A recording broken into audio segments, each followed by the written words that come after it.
Welcome, everyone, to Sustainable Development Tools to Protect Water Resources. This is a Watershed Tools for Local Leaders webinar. Thank you for taking time out of your day to be here. My name is Tracy Gordon, the Outreach and Advocacy Coordinator here at Raritan Headwaters. Please enter your name and your affiliation in the chat. That would be helpful to us. Any questions you may have, please type them in the chat as you think of them. We will save time at the end to answer any questions. This webinar will be recorded and uploaded to our YouTube channel as well as our website. Again, my name is Tracy Gordon.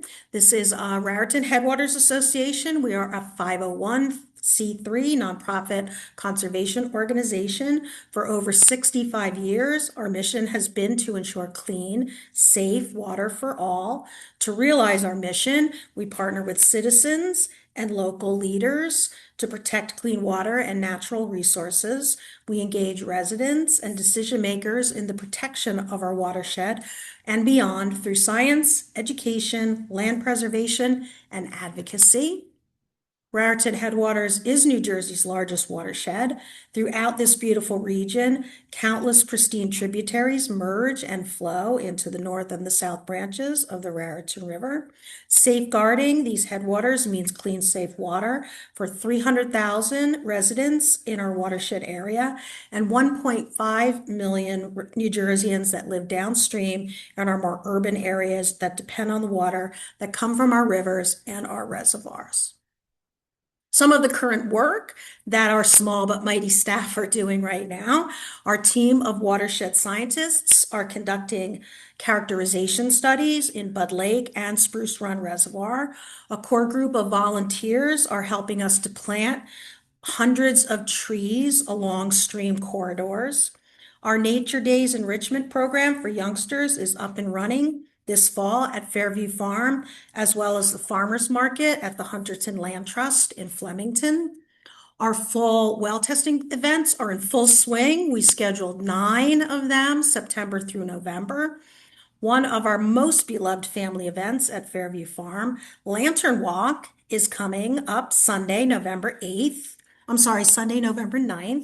Festive music plays as we carry our lanterns through the meadows of Fairview Farm, Wildlife Preserve on a moonlit night. We'd love to have you join us. For 8 years now, Watershed Tools for Local Leaders has been providing practical guidance on scientific principles, government regulations, and funding sources to assist municipalities in protecting water resources. These webinars are presented by RHA staff, visitors from regulatory agencies, universities, and other nonprofit organizations. Participants and presenters learn from one another's experiences and find ways to partner on projects to protect and restore water resources. Please contact me with any topics you would like us to include in our Watershed Tools for Local Leaders, or perhaps you have a presentation you would like to share with us. So I have 2 wonderful presenters for you today. We will start off with Hannah Katz. She is New Jersey Program Manager at Rebuild by Design, focusing on driving investments in climate-forward infrastructure in New Jersey. She is passionate about purpose-driven service, community building, and directly helping both people and the environment. Hannah views the relationship between humans and the environment as a reflection of our values and responsibilities.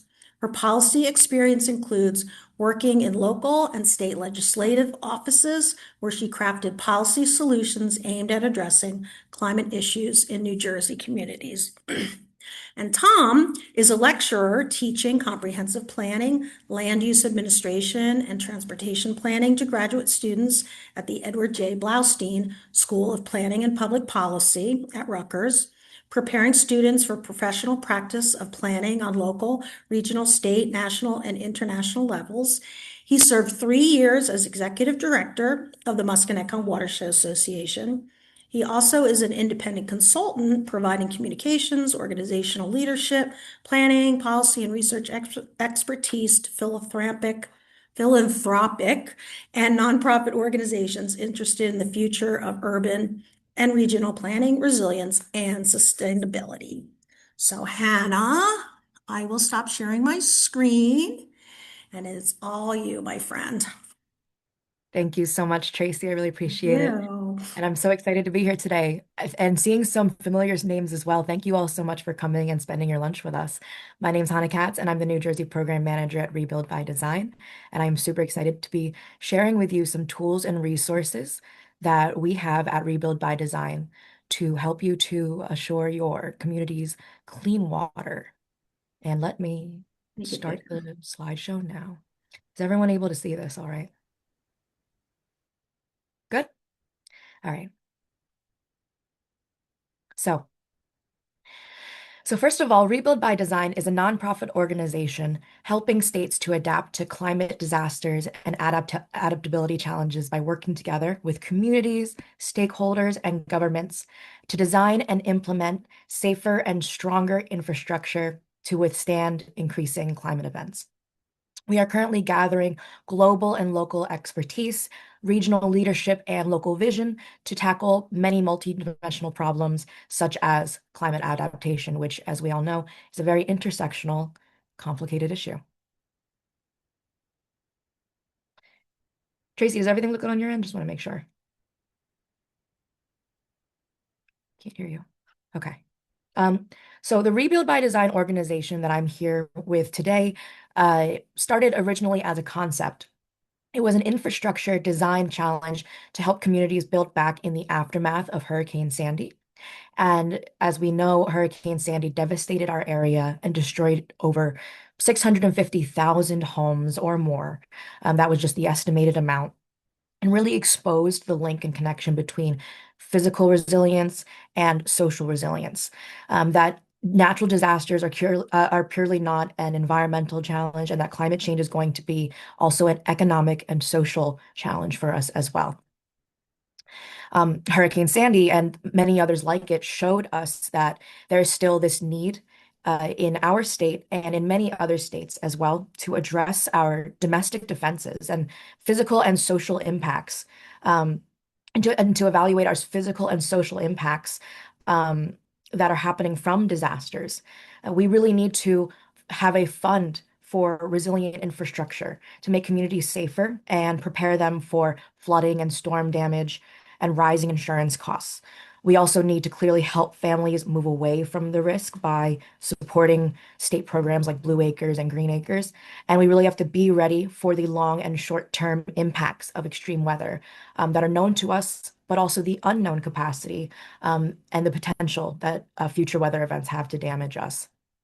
So, as I said before, um, the Hurricane Sandy um, event in 2013 sparked this Rebuild by Design competition, which was hosted by HUD, the U.S. Department of Housing and Urban Design. Um, and this initiative was a competition to reward projects and proposals that prioritize resiliency and flood mitigation. And this contest emerged um, in the Hudson River here in New Jersey in two places. So in the Hudson River and along the Hackensack River. One is in Hoboken and the other is in the Meadowlands. The Rebuild by Design project in Hoboken was awarded $230 million to create a comprehensive plan that is currently being implemented today. And you can actually go and see these parks. And we'll talk a little bit more about them next. And the second project, the $150 million New Meadowlands project, is currently underway now. Shovels are in the ground and it's starting. So ideally, in the next few years, you'll be able to visit them. So when we look at Hoboken's design first, specifically, Hoboken has a very comprehensive urban water strategy that was implemented into this design. And Hoboken's parks were able to cut flooding by 88%. And 80% of the city is in a floodplain. So this was hugely beneficial for the business owners, the homeowners, and people living there. The Rebuild by Design project was really focused around holding and slowing stormwater so that the sewer system can catch up instead of overflowing. And engineers will call this a reduction in CSO events. And it consisted of four key components, which you see here, and I'll explain a bit more next. But overall, the plan is to construct a combination of hard and soft infrastructure to create barriers. We want to install green infrastructure that slows the runoff, and then implement absorbent infrastructure for it to be held in, and then allow it to discharge and flow out into the river efficiently. And so we've classified this into different topics. We call it the resist, the delay, the store, and the the discharge stages. And you'll see these four terms used throughout the Hoboken projects because they're really the pillars of the entirety of the efficiency of the area. Resist means hard and soft infrastructure for coastal protection like flood walls and levees. Delay through nature-based solutions happens with the planting of green streets and native plants to slow water. The storing of stormwater happens in underground detention systems, and the discharge, being able to discharge with pump stations is one of like the most essential parts of getting it out in a controlled manner and reducing CSO runoff. So they are doing wonderful things with stormwater and overall water management in Hoboken. And you can see these actions and enjoy them too. And they create co-benefits for the people living there. In Northwest Brazilian City Park, like I said, you can visit it today. It is gorgeous. We just went on one of our tours uh, with the mayor about a week or two ago for Climate Week. And we got to see that this park is heavily used by its population, gorgeous and beautiful, ecologically friendly. And it actually has amazing impact of holding 2 million gallons of water and protecting a 20 block area of Hoboken. So in short, it literally holds the storm back for the neighborhood. And it protects the people, community assets and property, and lowers Hoboken's financial losses. And it showed time and time again that this works. One example is during Tropical Storm Ophelia in September 2023. Hoboken's parks held 17 million gallons across the entire network, and the city functioned within a few hours. And news teams actually turned away from Hoboken and left Hoboken to go to New York City because New York City was behind, and we were functioning while they were still pumping water out of their basements and being um, you know, uh, hindered by flooding and their day-to-day activities. So they estimate that $8 million is saved annually from all of these benefits in Hoboken. On June 2nd, 2024, the Housing and Urban Development Department announced that the Meadowlands area near Little Ferry, Teterboro, Moonachie, South Hackensack, and Carlstadt was selected as the winner of the Rebuild by Design competition. This project is happening around the Teterboro Airport in North Jersey, and HUD allocated $150 million towards this design. And the solution for this one is also to do what the Hoboken projects do, but it has three identified prongs of this project. It's to transform the Meadowlands into a park that is safe from flooding. So there's co-benefits also. And it will establish bike lanes and public transit options that better unite the towns with the wetlands and with each other. And another pillar is to build mixed-use housing and renewable energy sources and recreational areas within this project area. So the idea is to also reduce stormwater and enhance the quality of life for the surrounding communities and the environment. But it, runs on different pillars, such as that to accommodate for the area's special needs. And so I encourage you to go online and read more about these different projects. They are both available on our website, Rebuild by Design, but also on the NJDEP's website. This is one of the graphics that you'll see on there that you can take for yourself and even, look at an actual map and see how it's coming along. Really, this is just starting, but they expect a substantial amount of construction to happen in the next few years on this.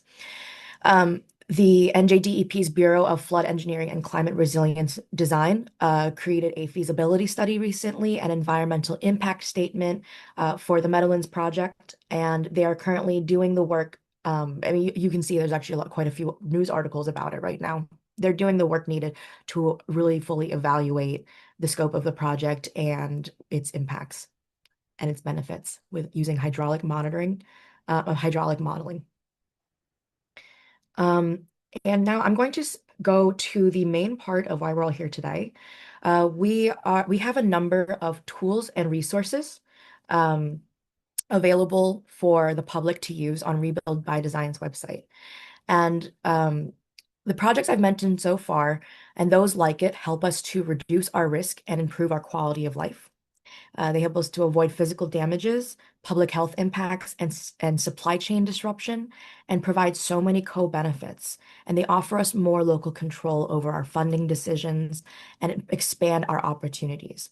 So we've created multiple different resources so that individuals have the data and tools to advocate for themselves on the community level and ensure that they have the best plans for infrastructure and community resilience.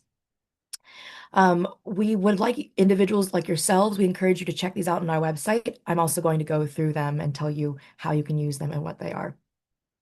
But Hurricane Sandy and others like it showed why we need projects like the Rebuild by Design projects, and our Atlas of Accountability shows that that is no exception. The Atlas of Accountability is one of our main tools on our website. It is an interactive tool that overlays count congressional districts with counties and federal disaster declarations. And the organization Rebuild by Design released the National Atlas of Disaster in 2022, which was integrated into this map, the Atlas of Accountability, which is interactive in 2024 and updated. And we've taken federal disasters from 2011 to 2024 to show how this need for protecting our communities from extreme weather events spans the entire country, regardless of background. And we found that almost all of United States counties have faced at least one federally declared weather disaster since 2011. And so you can use our tool to actually click on where you live or search your district and look up how much your county has spent on disasters, how much the state has, who your representatives are, if you'd like to showcase the importance to them. And it will have your state by state packet. The New Jersey packet, the Atlas of Disaster, is available on our website. And I have a few key findings for New Jersey that I'd like to highlight to you. So when zooming into New Jersey, we find that New Jersey experienced 14 federal disasters since 2011 and spent nearly $8 billion of post-disaster assistance of taxpayer dollars to recover after extreme weather events. Every county has had more than 5 disasters, with over half of our counties experiencing more than 7 disasters. And I'm going to give 2 seconds to guess what county has the greatest number of disaster declarations. If you guessed Morris County, you are correct. Morris County has the highest number of disaster declarations in the state at 9 disasters. We've broken this down county by county in this packet. And it raised a big question, like, why are states like ours spending so much? And are we doing enough to prevent future damage? Because we're spending like $800 or more a person to pay back after disasters are striking. And so in the Atlas of Disaster state by state packet, you will see a county by county breakdown of these different numbers. If you see PA, that means public assistance. If you see HM, that means hazard mitigation funds. And it tells you how much we have received by county from the federal government to clean up afterwards. So I encourage you to look through this in your spare time. It's a really interesting read. You'll see if you're a map lover like me, you'll definitely love this. There's county by county stats, but also visuals that show not just disaster occurrences, but who's spending the most in New Jersey.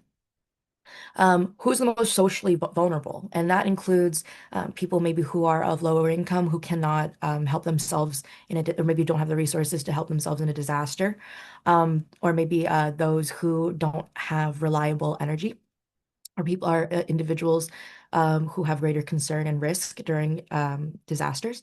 And so we have information galore in our state by state data packets that if you read this information, you could really equip yourself with some really important data that people really need to hear because during storm events, for example, Superfund sites and brownfields flood and pollute our waterways and our soil. So there's a lot of interconnected issues that you'll see overlap with one another in New Jersey in our Atlas of Accountability and Atlas of Disaster. I'm going to now go on to the next resource that we have. It's titled Flood Risk Equals Financial Risk New Jersey. And flood risk equals financial risk. Just to let you all know, if you're on our homepage on New Jersey's page, you can scroll down, you can see all of these different reports there. But um, we've analyzed 3.4 million parcels in New Jersey, and we used 2025 data versus 2050 data to estimate people's flood risk. And along with their property value exposure and the risk by household income, all of these different things that will help us to understand who is going to be harmed the most during the next disaster. And we see that New Jersey residents understand these impacts and have been calling for policy solutions. And we've released a ton of data on what they have to say. But overall, within this report, we found that 1.3 million people live in high flood risk areas. Half in New Jersey are considered by HUD to be of lower income. And these areas represent $80 billion in property value and $3 billion in annual property tax revenue. So there's a serious concern right now about the how our current flood risks are impacting our economic state, but now there's also this potential for this to compound exponentially if we don't do something now. So we looked ahead at 2050 and found that 1 in 6 properties will overlap with high flood risk, and that $435 billion in property value and $6 billion of tax revenue is at risk. And there's a sharp increase happening in insurance non-renewals across New Jersey, which is a huge red flag. So, like I said, map lovers, this is the report for you.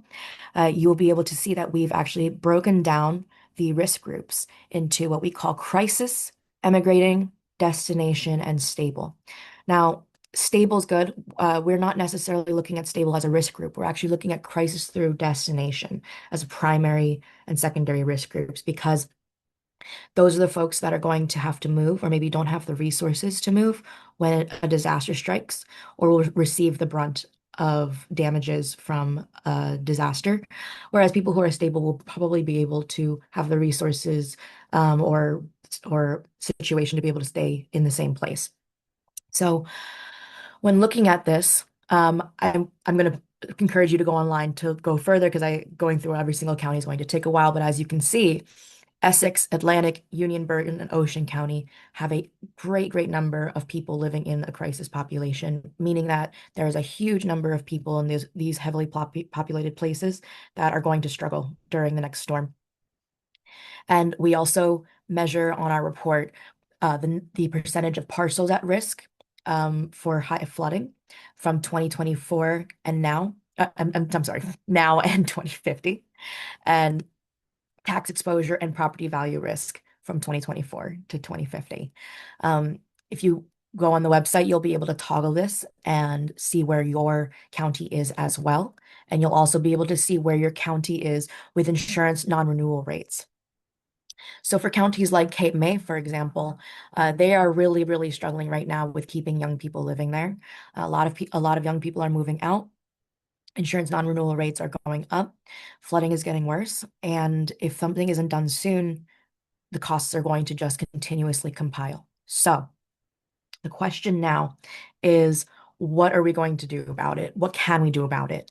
There are so many possibilities to protect ourselves before a disaster strikes when we have the funding to do it. And right now, New Jersey does not have an environmental bond act in the way that some other states do to build up the funding to create to proactively create resilient infrastructure before a disaster strikes. And so we've been able to propose a monetary amount and legislative solution. We've been able to provide stats that prove its value, such as the ones I showed you, and more I'll show you after this slide. And now we're looking to possibly pass legislation in this realm, in the realm of a $3 billion Environmental Bond Act. If you scan this QR code here, it'll take you to our main page with all of the reports that I'm discussing.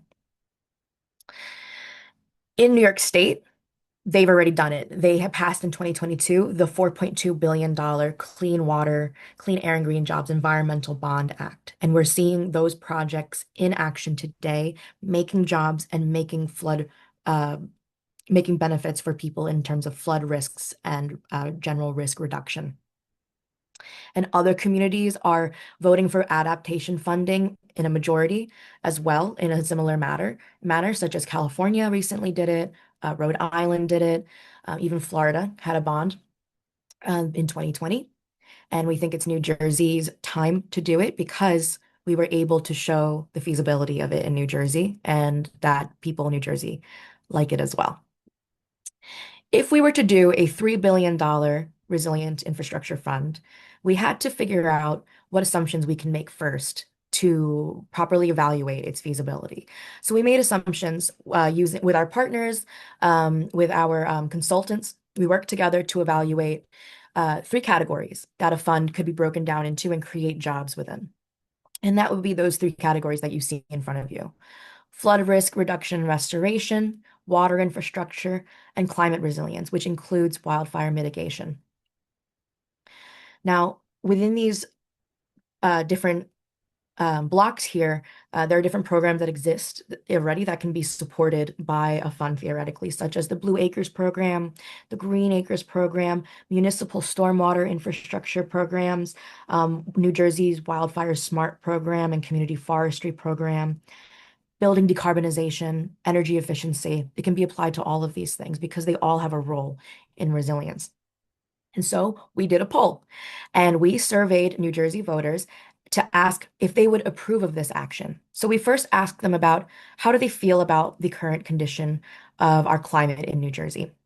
And a majority of voters, bipartisan, agree that the state needs to be doing more and making more investments to reduce our flood risk, strengthen infrastructure, protect our water supply, and make communities more resilient. Actually, 37% of voters they consider themselves very concerned, and 40% are somewhat concerned. We see this concern throughout all geographic regions, with 73% being in coastal counties, 78 in inland counties, 78 in urban, 80% being in towns and suburbs, and 72 being in suburbs and rural areas. So it doesn't matter where you are in New Jersey, and it doesn't matter what your affiliation is, Democrat, Independent, Republican. You're probably worried about your investments, your home, and your property. So then we asked, what would you think about a $3 billion public bond for all the things that we just discussed in the previous slides? And 70%, 76% who were polled agreed. They said that we really, really need this. And you can see the breakdown here on this slide. But like I said, it's all on our website, and you can read a full article and the methodology about how it was done. This was performed in July of this year. And this was a really, really wonderful study that we did alongside FDU and EDF. So please check it out on our website. And finally, we then did the job study. So now that we know, okay, people like it, and we have the proposed number, how many jobs within these categories could this theoretically create? And as you can see here, a $3 billion investment could theoretically create up to 45,000 jobs. Without leverage funding, projects are expected to support more like 25,000 jobs, and 13,400 of those jobs are direct jobs. And all these numbers are on the site, but we want to consider leverage funding, which will probably happen, which comes with, support from the government and outside sources. We might be able to make thousands of additional jobs on top of 45,000 jobs. There's really, it really opens up so many possibilities for us in the jobs realm, and gives us some feasibility and data when it comes to advocating for creating the green sector. Um, so at the end of the day, the key takeaways from all of the things that I just discussed with you, is that a $3 billion potential investment is expected to support a wide number of industries, largely in construction, professional services, and administrative support sectors. Um, and the construction and the professional services sectors will contribute to a majority of the jobs supported by potential investments. And at the end of the day, 76% of New Jerseyans want this. So, what are legislators waiting for? So, we have a New Jersey speaker series that says everything that I essentially just said to you, but more. We bring in expert speakers and people who are really doing the work on the ground to get these projects done, to show how you can get involved in your own community or even from your home. There are a number of people who are fighting for some sort of funding in New Jersey so that we can better control our clean water and manage our stormwater systems. And I encourage you to please join our next one. I will be hosting it. We are having an exciting panel called Under 30 and Over It.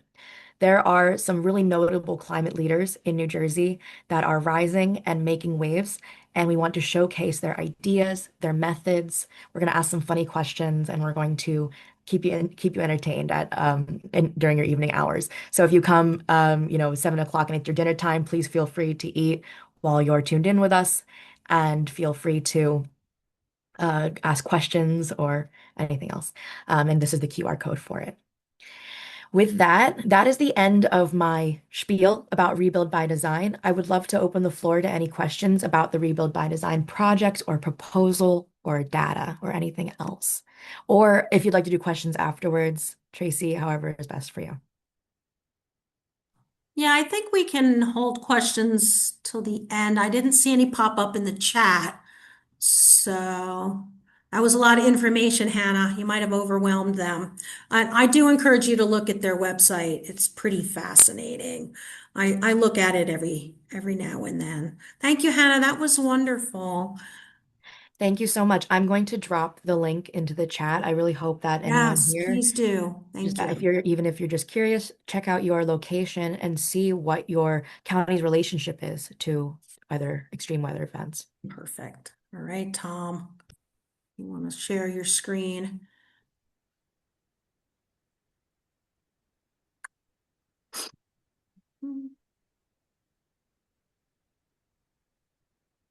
Wonderful. Well, thank you again, Tracy and Raritan Headwaters, for the opportunity to speak with you all today.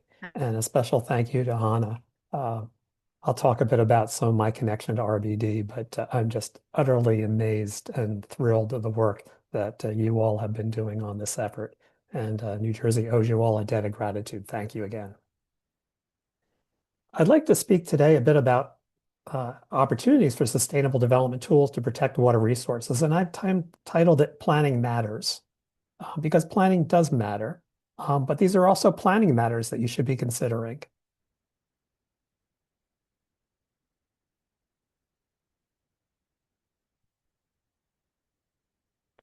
Here's our agenda. And let's pull this up here. Whoops. Sorry. I'll do a very brief introduction and talk a bit about New Jersey Planning 101. I think it's critically important to recognize the multifaceted approach that we need to take regarding planning in New Jersey. I've been asked to discuss the question, why do we have overdevelopment? And I'll provide several examples of how I think we can address those. And most importantly, how we can improve planning and implementation. I'll leave you with some final thoughts. Just a bit about me, and thank you again, Tracy, for that generous introduction. I am a licensed professional planner in New Jersey and a fellow of the American Institute of Certified Planners. I'm also a fellow of the Royal Society for the Encouragement of Arts, Manufactures, and Commerce. The titular head of RSA is King Charles. So if you're playing the Kevin Bacon game, 1 degree separation from the king. I'm also a lecturer at Rutgers University, and I'm part of a project called Plan for Health that I'll talk a bit about later on, as well as the Vice President of Policy at the American Planning Association New Jersey chapter. As Tracy has indicated, I was the former executive director of the Musconetcong Watershed Association, and I bow to you all in watershed associations, environmental commissions, and other volunteers that are doing work to protect our environment. A couple of key items that I've done is I co-wrote the bill to preserve 1 million more acres of open space farmland and historic sites. And I founded the New Jersey Institute of Technology's Center for Resilient Design. That was right after Superstorm Sandy, and that's where I had the pleasure of engaging with the 10 teams that eventually created the Rebuild by Designs project. So I'm thrilled to see the project and the progress that's happening there. I am a lifelong New Jerseyan, and I am a biased observer, and you'll see some of that bias come through. So let's start with New Jersey Planning 101. As you probably know, there are a myriad of plans, regulations, and investments that we need to address. In particular, most of the development that happens is related to the municipal land use law. So if you're serving on an environmental commission or a planning board, a zoning board, or other entity where you have the opportunity to review development plans or to think about your future, the municipal land use law is your guiding document. But there are others that you should also pay attention to, including the County Planning Act. For sites that border county roads, there are issues regarding stormwater and wastewater that you may need to address. Counties have been more and more involved in open space planning and some in farmland preservation planning, as well as now addressing some of the issues regarding environmental hazards and public safety. We can't forget about the regional acts. In particular, as many of us have worked in the highlands, but also in the meadowlands and the pinelands, it's critically important, again, that we recognize these opportunities that we have to address some of our common concerns, because again, natural resources like water, air, don't respect political boundaries. We also have a myriad of statewide laws and regulations, everything from the Fair Housing Act and local redevelopment housing law to freshwater wetlands, flood control, CAFRA, global warming, and the Water Quality Planning Act, just as a few to mention. These are critically important to think about as you're reviewing and thinking in particular about natural resources and how we can protect them. There are also several federal planning programs, and Hannah mentioned HUD, Housing and Urban Development. We also have the Environmental Protection Agency. The Department of Commerce has various programs. At least today they do. And so we need to think more about how we can work with those programs to achieve multiple purposes. And last but not least, think about the non-governmental organizations. Again, I tip my hat to watershed associations. But also there are community development corporations and other NGOs that we should be working with. And if we learned one lesson after Superstorm Sandy, it's that we need to talk to each other more and engage more.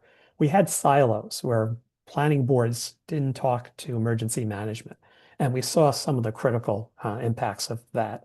Hopefully we're in a better place today because of that. So ask the question, why do we have overdevelopment? I go to my philosopher, Benjamin Franklin, who said, if you fail to plan, you're planning to fail. And so we need to think more about how we can plan and implement our projects. There are several reasons for overdevelopment. And I put that term in quotes because I think it is somewhat subjective. Some people think about some development as being overdevelopment. Other people think about it as being necessary and advantageous. There are certain situations where there is poor planning happening. We don't spend the resources often enough to do it, and we don't recognize the value of people in our communities who can help. I think more importantly, we have poor public engagement. I'm continually reminded, through the Watershed Association and others, that there are volunteers that are absolutely brilliant and committed to protecting our natural resources and to promoting better quality of life. And oftentimes local officials and entities don't take advantage of that engagement. We do have the ratables chase. We do have situations more and more where municipal and zoning areas to achieve higher ratables, higher property tax payments because of the way our system is structured. We have a state where we actually have a 18th century property tax construct, and we need to figure out ways to address that. But we can't deny the fact that certain developments are being approved in major part because they will bring in more property taxes. And that is a problem. We also need to think about how to be more innovative. And in my mind, this is the biggest opportunity that we have before us. As Hannah has indicated, we can have our cake and eat it too. We can create parks. We can also address resilience. Those parks will also prevent flooding and encourage economic development in areas where we want to see it. So let's be more innovative. How do we improve planning and implementation? Well, here's a hint. It takes a lot of work.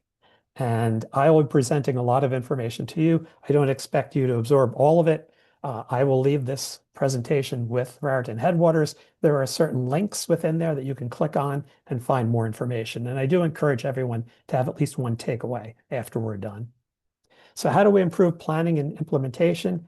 We need to update our master plans, ordinances, and capital improvement programs. And I'll go through this in greater detail. We need to coordinate our planning, public health, and other policies and programs. Planning had its foundation in protecting public health. And somewhere down the line, we've lost some of those connections. I'll talk a bit more about how we can regain those connections and create better places, opportunities to engage. We need to trust the public and engage the public more. And again, I think no organization does that better than a watershed association. And so again, tip of my hat goes to Raritan Headwaters and all those that have been involved in engaging the public.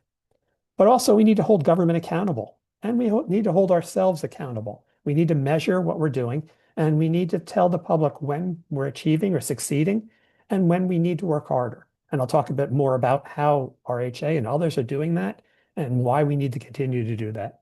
And last but not least, we need to pursue opportunities that are before us. There are a myriad of opportunities, and I encourage folks to think about those. So first, updating master plans, ordinances, and capital improvement programs are going to be critical.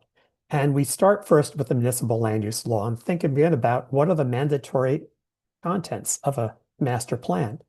There is a statement of objectives, principles, assumptions, policies, and standards. And it's critically important, again, that folks who are on environmental commissions, folks who are on planning boards, zoning boards, or even folks who may be attending a meeting for the first time, review the master plan and have a better sense of what your community is talking about, where you want to go. The land use element is a mandatory element.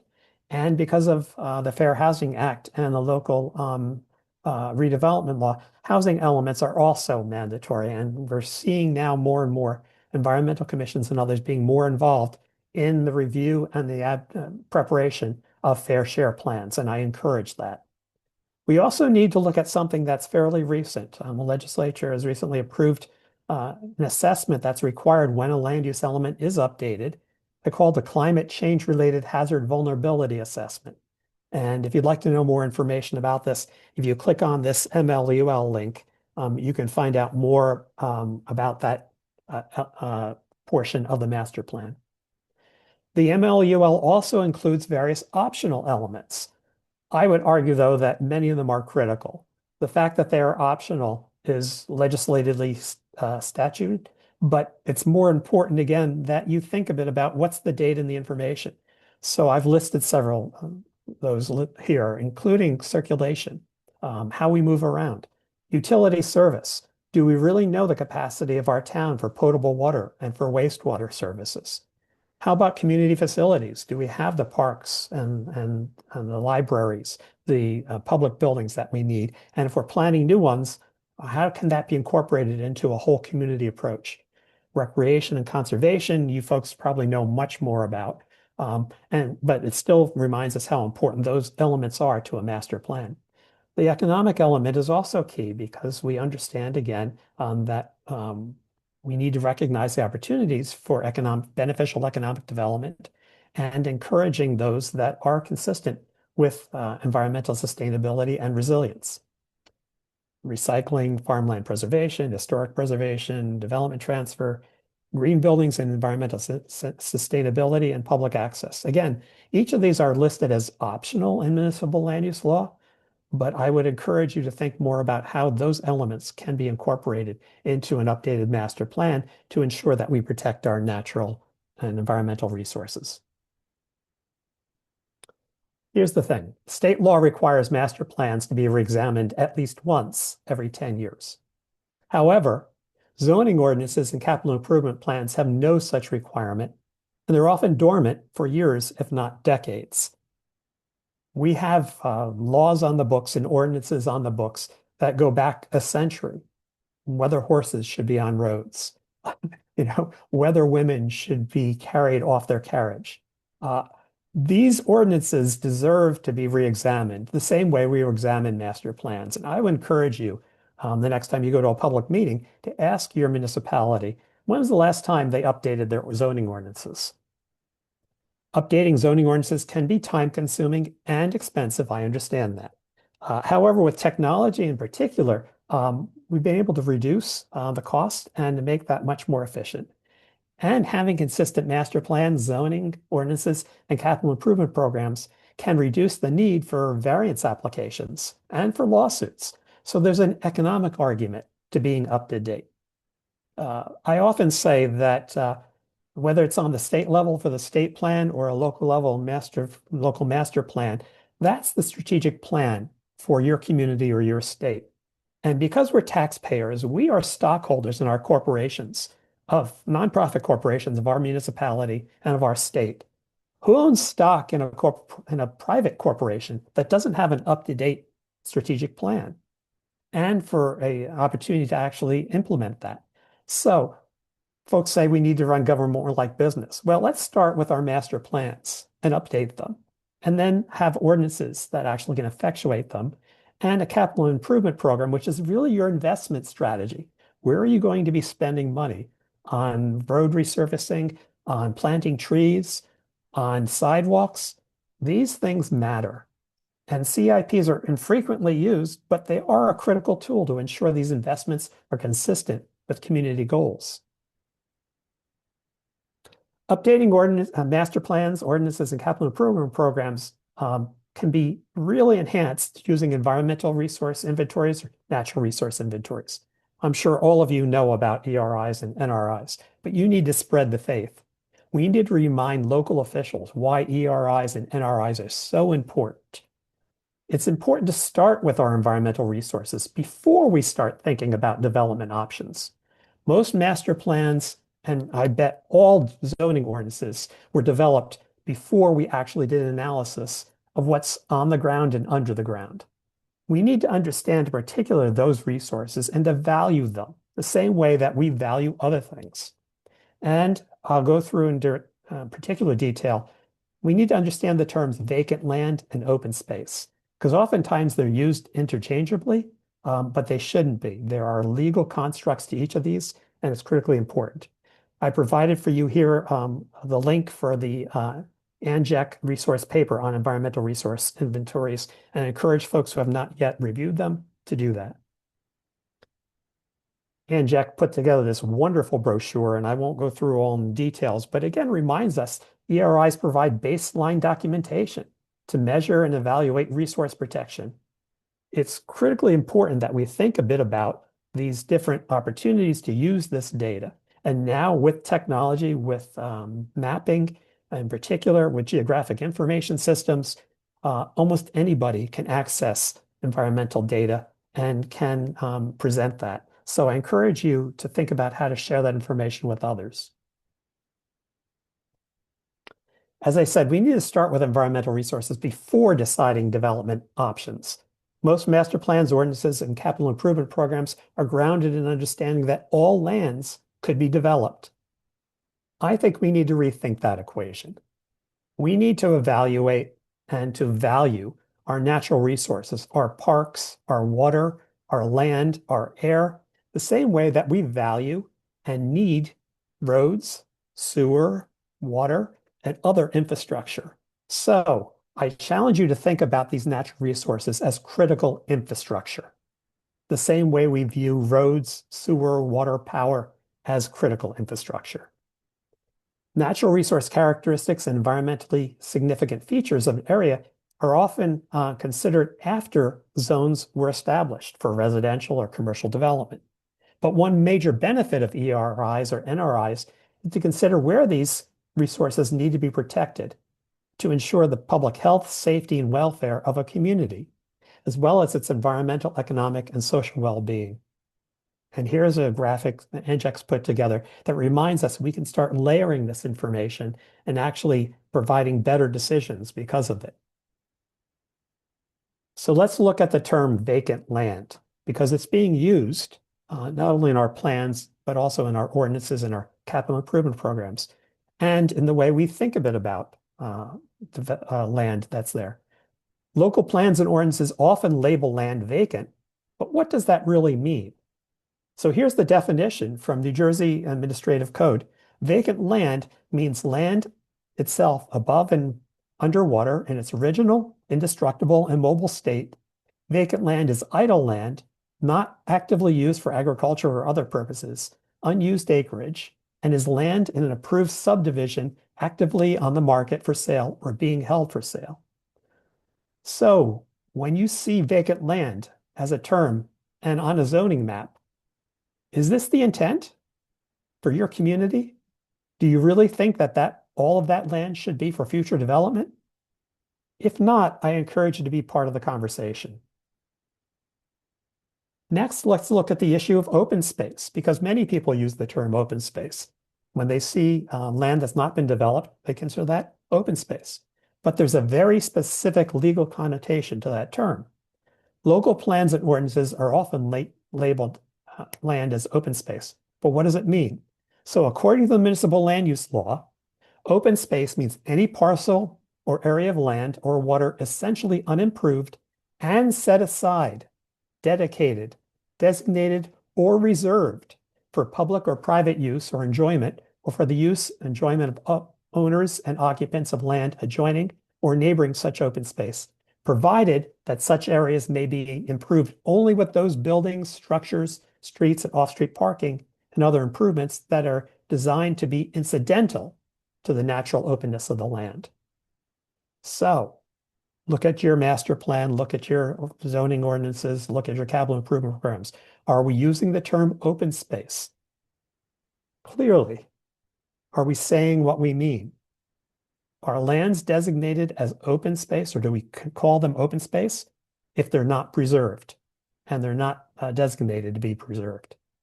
We need to look at that in particular because we are the most densely populated state.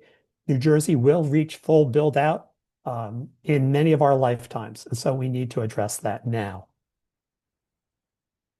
So let's look at the municipal land use law in particular as a way to coordinate planning, public health, and other policies and programs. It's the intent and purpose of the act to encourage municipal action to guide the appropriate use or development of all lands in the state in a manner which will promote the public health, safety, morals, and general welfare, as well as securing safety from fire, etc., providing adequate light, and addressing other issues. But I will mention to you that this is the only time in the municipal land use law where the term public health is used. And so we need to think more and more about how public health can actually be addressed through land use improvements. We also need to engage and trust the public. And again, I go back to my philosopher, Ben Franklin, who said, "A republic if you can keep it." He ended that by saying, our responsibility is to keep it. And so if I leave you with nothing else today, it's a reminder that each of us has an individual responsibility and that the public engaged in this is actually helpful. Even when it gets trying, even when there are differing opinions, we need to trust the public. We need to trust our democracy. We need to trust each of us engaged in this. And the more conversations that we have, the more engagement that we have, the better. How do we hold government and ourselves accountable? Well, Michael Bloomberg, former mayor, said what gets measured gets done. and I truly believe this. We need to ensure plans, ordinances, and capital improvement programs have measurable targets and a time frame for evaluating progress. Here are two examples the Raritan Headwaters uses, their climate station dashboard and the watershed report cards. Critically important. We need this information. We should have it statewide. The fact that watershed associations are doing this is a tribute to the folks who work there and the folks who volunteer there. Um, we need to make sure that they are supported in their efforts and that this information is included in master plans, in the consideration of development applications, and in the capital investment ideas and programs. So a couple of opportunities that you have before you literally today. The State Development and Redevelopment Plan is undergoing a revision, and the public comment period literally is now. Here is a list of the various virtual hearings and the in-person hearings. I encourage each of you to participate in at least one of those public hearings and to make known your interest in having a state plan. Because as I mentioned before, this is our strategic document. As stockholders, we need to make sure that we protect our natural resources and promote beneficial economic development.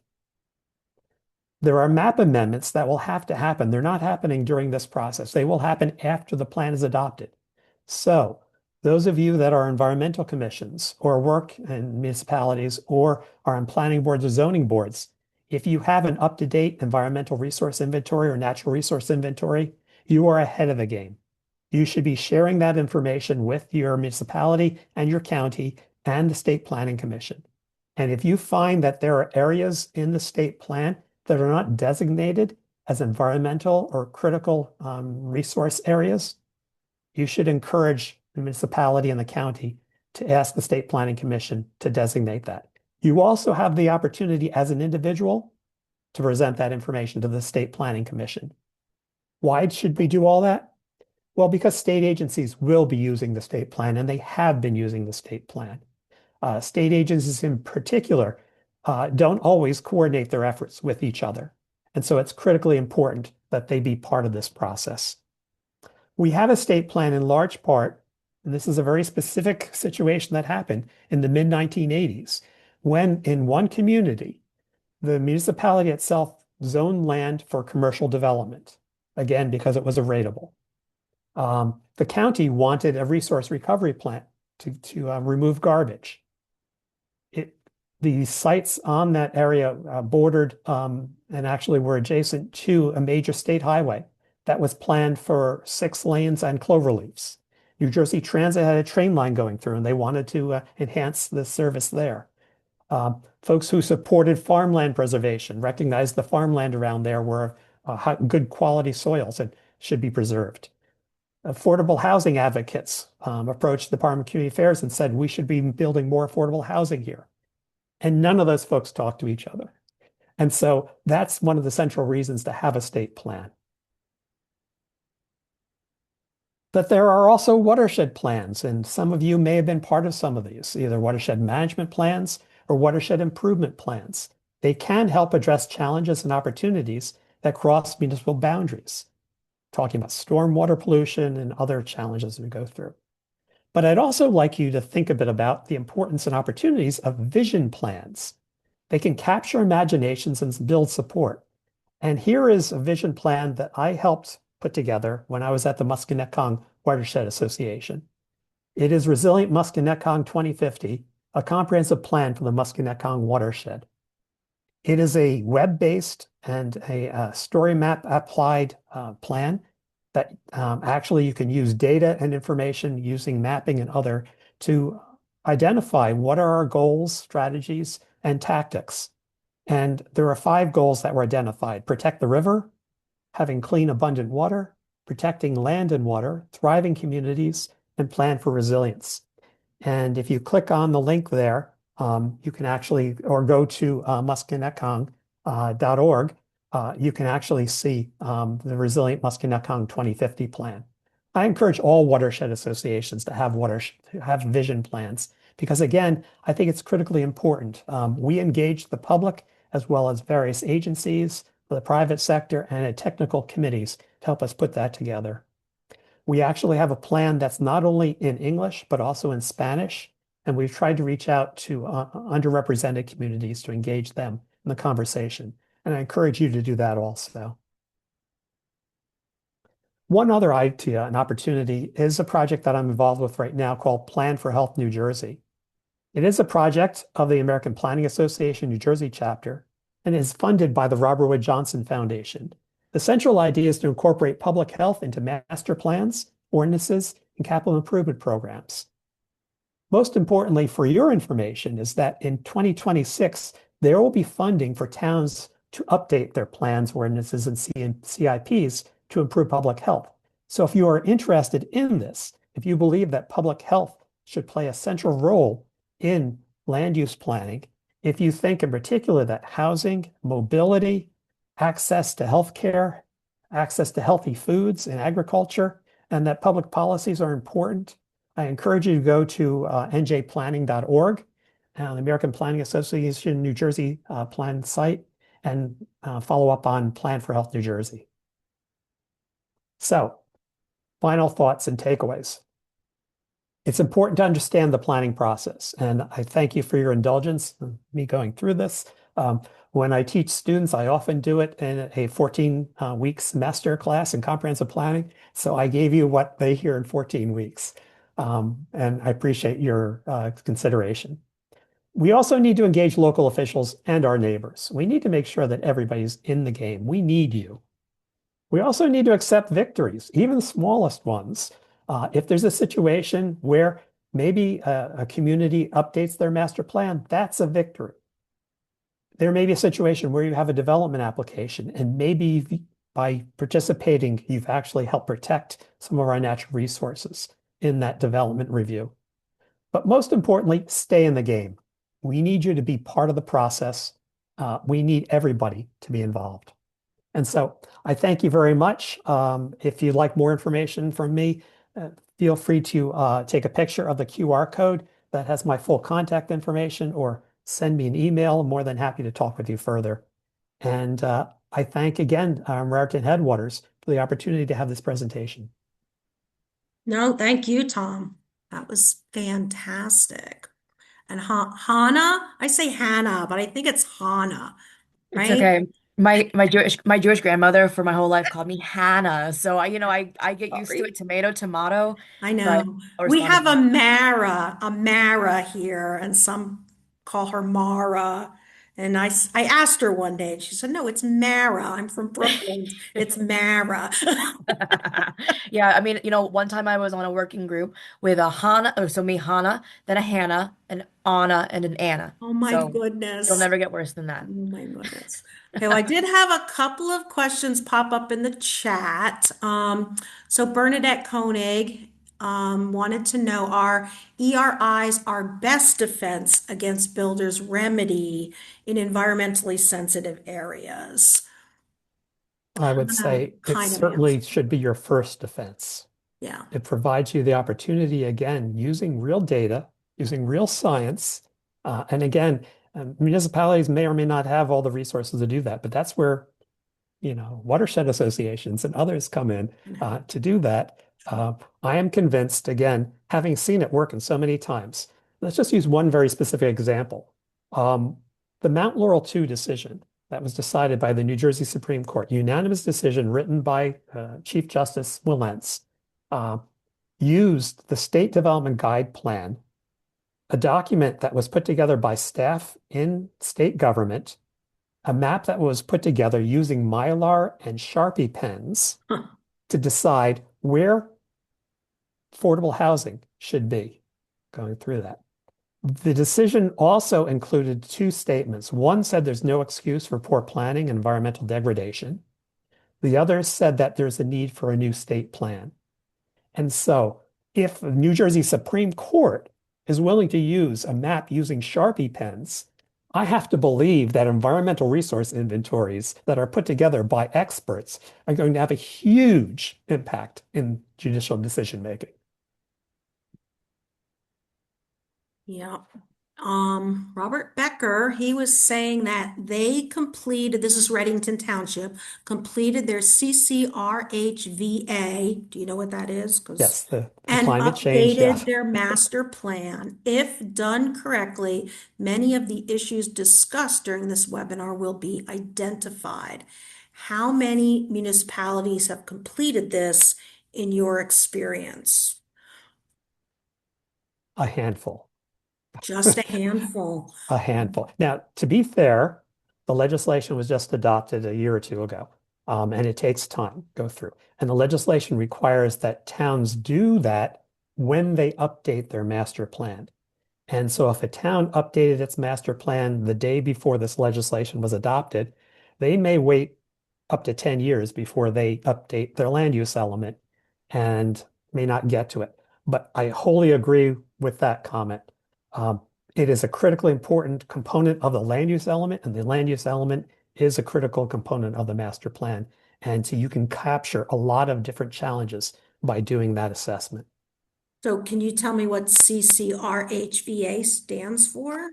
Yes, it is the climate change. Oh, okay. Climate change resiliency, right? Resiliency. What's the H? Hazard, Hazard related hazard, assessment. re, vulnerability.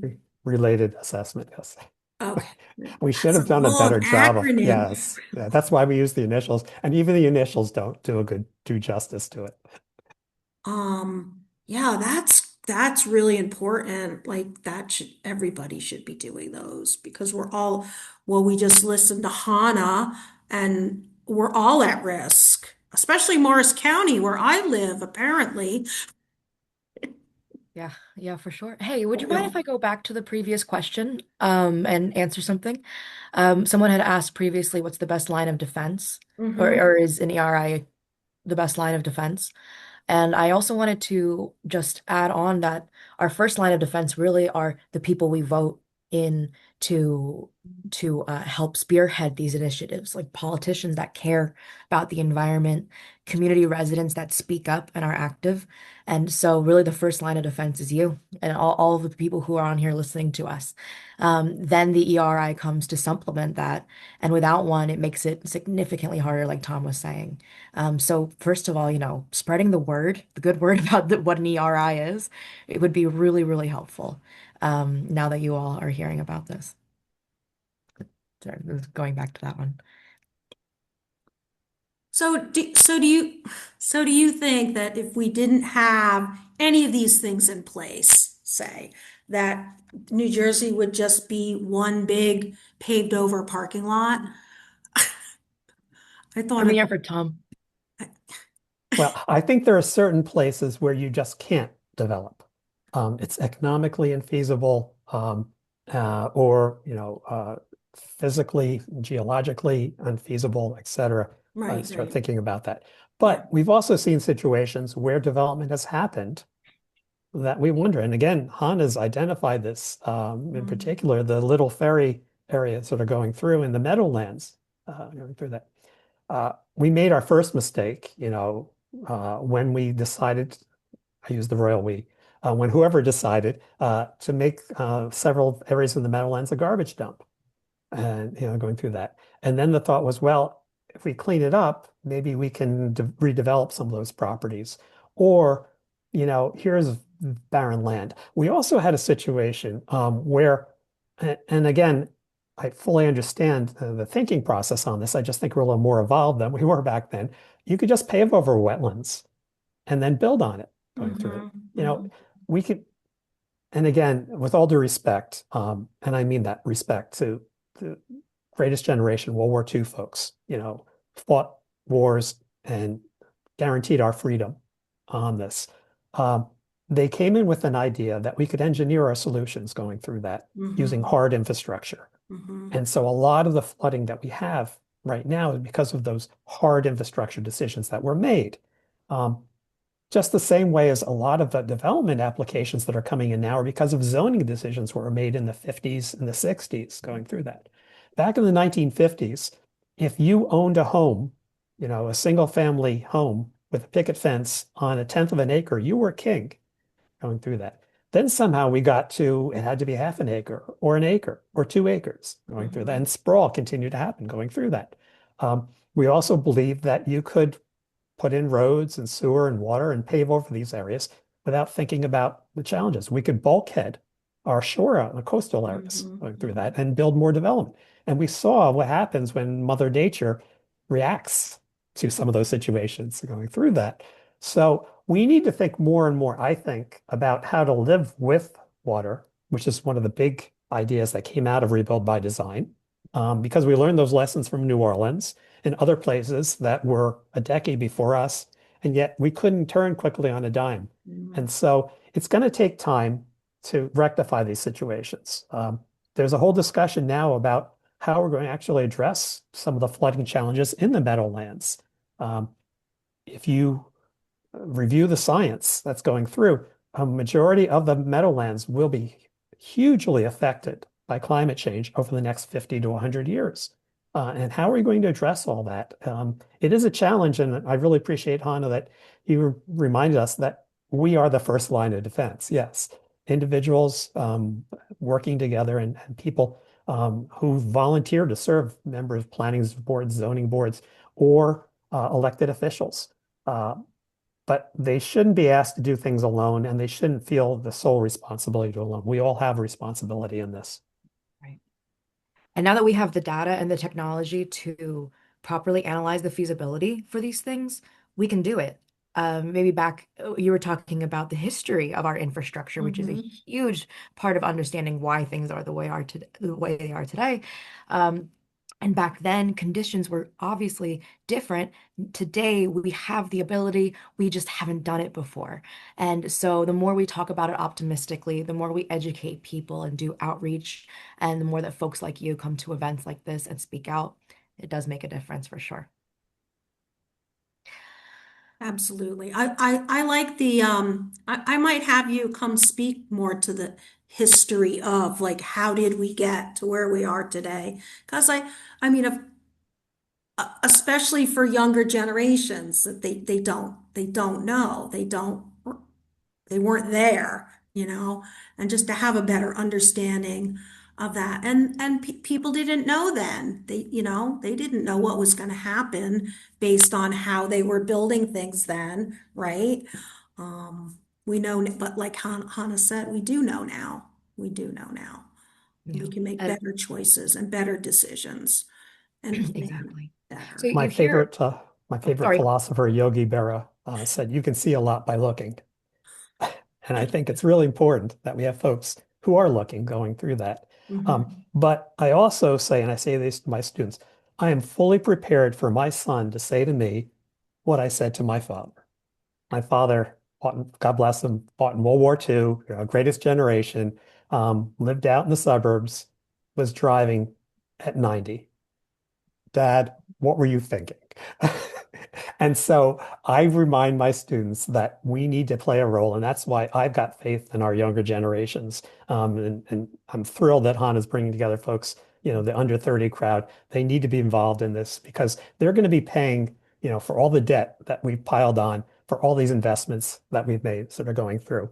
But I'm fully prepared, for my son to say, when I turn 90, which will be 2050, Dad, if I'm still driving, what were you thinking? Because, you know, we shouldn't be in those situations. We should create opportunities. We're an aging society, in particular New Jersey. We need to start designing, in particular, for folks who may not necessarily be able to move around. And I'm reminded when Governor Whitman gave one of her State of the State addresses, she paraphrased Tip O'Neill, the former Speaker of the House, who said, "All politics is local." Well, Governor Whitman said, if all politics is local, all policy is personal. So we need to make this personal. And I've certainly made it personal. Again, 2050 is sort of my goal as we're getting to. And I think it's only 25 years away. We're actually closer to 2050 today than we were to the year 2000.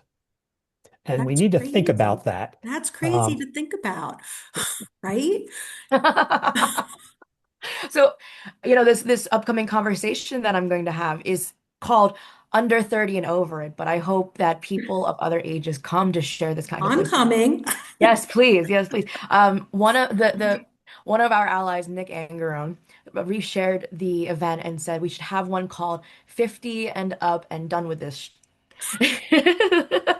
So there's opportunities around, and especially if we bring the optimistic conversation into it, the action, what can people do next? That's so important. While we're talking about quotes, I'd like to bring up one of my favorite ones as well, that the president of the American Water Company in Camden said during a speech, something along the lines of, history has taught us that you can build a society without electricity, but not without water and water management. Yes. And because, truthfully, they don't teach us about it in schools. Mm-mm. Growing up, I knew nothing about it until I got into my field. There are probably people walking around who never get the exposure to these topics and to understand why water management is so valuable. So, don't only advocate for the planet and for the state and for your community, but advocate for the drinking water inside your own home, in the soil that you eat your food from, and the land that you live on every day. Absolutely. Yeah. Yeah. Don't take it for granted, right? Yeah, definitely. Well, you guys, thank you so much. So I've got your slides. I can share them with anyone that's interested. I'll post the recording and thank you so, so much. I really appreciate you being here. Thank you so This was much. fun. Hope to Thanks. see you soon. See you all again. Bye. Bye, Take everybody. care.